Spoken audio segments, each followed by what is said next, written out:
네, 간밤 뉴욕 증시가 마감된 이후에 테슬라와 알파벳이 실적을 발표했는데요. 한 가지 좀 살펴보고 가도록 하겠습니다. 먼저 매출단입니다.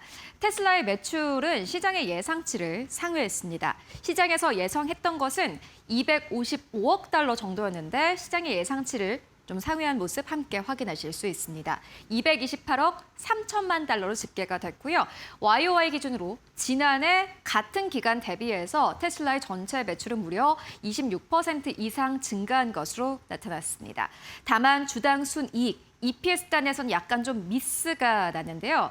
지금 많은 월가에서 중요하게 생각하는 단어가 비트입니다.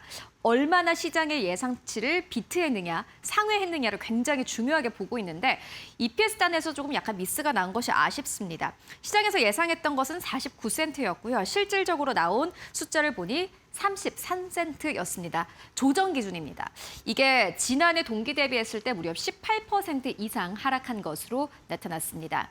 이걸 좀 쉽게 생각해 보자면은 전체 볼륨은 늘었습니다. 테슬라가 벌어들이고 있는 돈은 이전보다 확실히 늘어나긴 했는데 약간 수익성이 훼손됐다 이렇게 보시면 될 것 같습니다. 그렇다면 부문별로 함께 만나보실까요? 역시나 가장 중요한 건 자동차겠죠. 자동차 부문의 매출은 지난해 동기 대비했을 때 23% 이상 성장한 것으로 나타났고요. 205억 달러로 집계가 됐습니다. 그리고 사실 이게 굉장히 좀 좋지 않았는데 ESS 쪽, 에너지 저장 장치 쪽 같은 경우에는 31억 3천만 달러로 집계가 됐습니다. 이게 시장의 예상치를 크게 또 밑돈 것으로 확인이 됐고요. 기타 서비스 같은 경우에는 지난해 동기 대비했을 때 50% 이상 성장, 이 역시도 시장의 예상치를 크게 상회한 것으로 나타났습니다. 일단 시장에서 가장 중요하게 보는 건 자동차가 맞긴 한데 ESS 쪽에서 약간 미스가 났다라는 것도 결국에는 시장의 투자 심리를 끌어내릴 만한 요인이 됐습니다. 시간의 거래에서 주가 함께 만나보실까요? 시간의 거래에서 주가 보시다시피 좀 크게 빠지고 있네요. F타워. 현지 시간으로 5시 4분 기준입니다. 2.78% 넘게 하락하면서 363달러에서 현재 거래가 되고 있고요. 간밤 시장 자체가 1.3% 하락으로 거래를 마감을 했었는데 테슬라의 주가는 이번 해 이 한 해 기준으로 했을 때 이미 하락세를 현재 기록하고 있는 상황입니다. 여기에 더불어서 일단 주가 자체가 3% 가깝게 하락세로 거래가 되고 있는 상황입니다.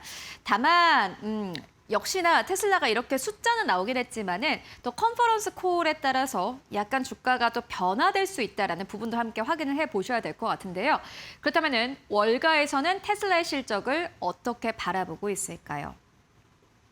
먼저 블룸버그입니다. 블룸버그는 이렇게 얘기를 합니다. 향후 신형 모델 Y 생산의 정상화 그리고 적극적인 가격 인하 전략이 판매 회복을 이끌 것이다라고 논평을 했습니다. 여기서 우리는 힌트를 얻을 수 있습니다. 테슬라가 시장의 예상치를 상회하는 매출을 냈습니다. 왜 그럴까요? 테슬라는 최근에 적극적인 가격 인하 전략을 세운 바 있습니다. 그렇기 때문에 차가 더 많이 팔렸겠죠. 그런데 가격을 인하했기 때문에 수익성은 훼손된 겁니다. 결국에는 EPS 미스가 나온 것은 보시다시피 이렇게 가격 인하 전략에 따라서 사실은 약간 좀 훼손됐다 이렇게 보시면 될 것 같고요. 그리고 디버터 인베스트먼트는 이렇게 이야기를 합니다. 2024년 3월부터 이어졌던 전기차 시장 침체가 끝나가고 있고 국제 유가 상승과 정치적 부담 완화에도 판매 증가를 뒷받침하고 있다라고 설명을 합니다. 도이체방크는 유럽이 성장을 주도하고 있고 중국도 이를 뒷받침하고 있다라고 강조를 했습니다. 결국 해외 시장의 강세가 전체 실적을 개선하고 있다라고 설명을 하는데요. 모두 다 자동차 쪽은 굉장히 좋고 지금 회복이 되고 있다라고 설명을 하고 있고요. 모건 스탠리는 약간 다른 이야기를 합니다. 장기적으로는 로보택시와 휴머노이드가 주가를 좌우할 것이다라고 설명을 하는데 이게 또 컨퍼런스 콜에서 휴머노이드 로봇 그리고 로보택시와 관련해서 어떠한 발언이 나오는지가 굉장히 중요해 보입니다. 그리고 현지 시간으로 5시 그리고 우리 시간으로는 지금 오전 6시 지나가고 있는데 지금부터 또 봐야 할 것이 있습니다. 다음 페이지를 통해서 만나보시죠. 이겁니다. 실적에서 투자자들이 가장 중요하게 생각하는 지표는 잉여 현금 흐름이다. 지금 시장에서 예상했던 것은 마이너스 30억 달러 정도였습니다. 거의 40억 달러 정도까지 마이너스가 날 것이다라고 생각을 했었는데 이게 실질적으로 실적 발표를 한 거 보니 잉여 현금 흐름이 마이너스 10억 달러 정도였습니다. 생각보다 좀 적었죠. 이를 두고 시장에서는 왜 테슬라가 생각보다 잉여현금 흐름이 생각보다 좋지? 생각보다 투자를 안 했나? 라고 의구심을 가질 수도 있습니다. 왜냐하면 로보택시와 휴머노이드 로봇 옵티머스 개발을 위해서 대규모 투자로 자본 지출이 크게 늘어날 것으로 전망을 했는데 이게 생각보다 적으니 시장에서 약간 오해를 할 수도 있다 이렇게 보시면 될 것 같습니다. 컨퍼런스 콜에서 어떠한 이야기 나오는지 잘 확인해 보실 필요가 있을 것 같고요. 그리고 베런스는 이렇게 이야기합니다. 실적보다 중요한 건 일론 머스크 CEO의 입이다. 머스크 CEO가 AI 사업과 미래 성장 전략에 대해서 어떤 메시지를 내놓을지가 최대 변수다라고 설명을 합니다.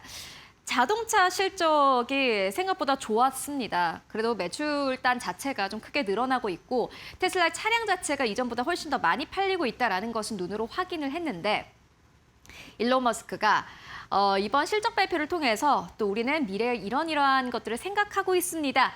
라고 발표할 요 내용이 중요하다라고 대체적으로는 외신과 투자은행에서는 보고 있습니다.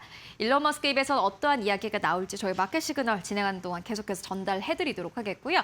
이어서 알파벳 실적까지 확인해보고 가도록 하겠습니다. 알파벳 실적이 정말 좋았습니다.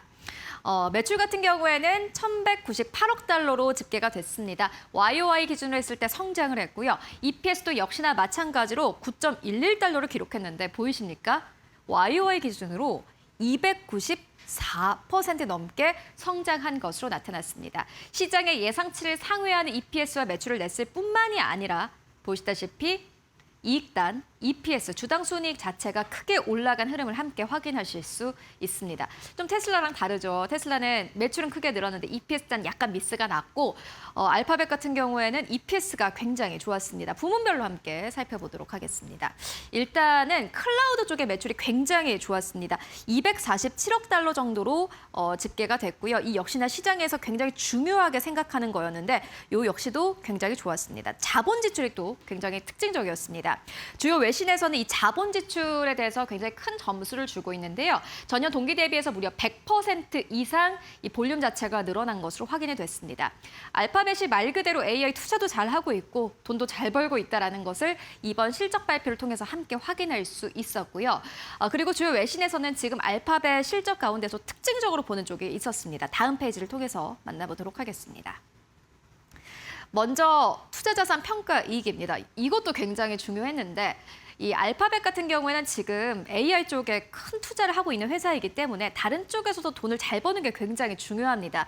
그런데 엔트로픽과 스페이스X에 투자를 한 바 있기 때문에 이 지분 가치가 올라가면서 알파벳이 생각했던 것보다 돈이 많았다라는 평가 나옵니다. 역시나 마찬가지로 긍정적인 실적을 낼 수 있었던 또 다른 이유이기도 하고요. 구글 검색 매출 같은 경우에는 지난해 동기 대비해서 17% 넘게 증가한 것으로 나타났고 구글 클라우드 매출도 역시나 마찬가지로 지금 시장에서 굉장히 큰 점수를 주고 있습니다. 지난해 동기 대비했을 때 82% 넘게 성장했고요. 이게 굉장히 중요한데요. 마이크로소프트 그리고 아마존 웹 서비스보다도 빠른 성장을 하고 있다라고 CNBC는 논평을 했습니다. 그리고 유튜브 매출도 역시나 마찬가지로 전년 동기 대비했을 때 13% 넘게 증가했고요. 클라우드 수주 잔고도 굉장히 중요했습니다. AI 수요 확대에 따라서 역대 최대 수준의 수주를 확보했다라는 설명입니다.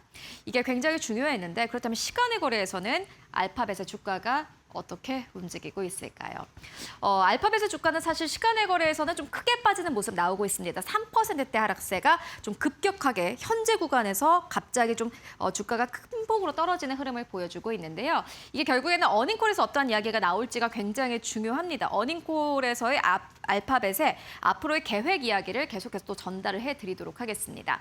그렇다면은 지금 알파벳의 주가를 좀 저희가 어떻게 보면 좋을까요? 국제결제은행은 이렇게 이야기를 합니다. 빅테크 인프라 지출이 조금이라도 축소가 될 경우에는 글로벌 기술 무역 전반에 연쇄적인 타격을 줄 것이다라고 설명을 했는데 결국에는 인프라 지출과 관련해서 어떠한 발언이 나오는지 이게 가장 중요해 보입니다.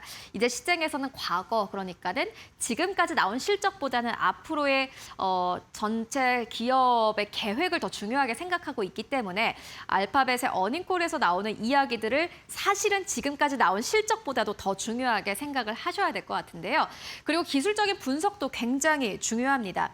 CNBC에서는 알파벳의 주가 기술적 분석에 대한 굉장히 긴 기사를 내놓았습니다. 그리고 이렇게 이야기를 합니다. 상대 강도 차트를 보면은 알파벳이 매그니피센트 7 ETF보다 높은 수익률을 기록하는 시기에는 알파벳뿐만이 아니라 ETF 자체도 견조한 상승세를 나타냈다라고 설명을 하는데요. 보시다시피 구글, 그러니까 알파벳의 주가가 올라야지 M7의 주가가 함께 오르는 그러한 현상이 지금까지 지속됐다. 그렇기 때문에 오늘 실적 발표 이후에 알파벳의 주가가 결국에는 M7의 주가를 결정할 것이다라는 분석 나오고 있습니다.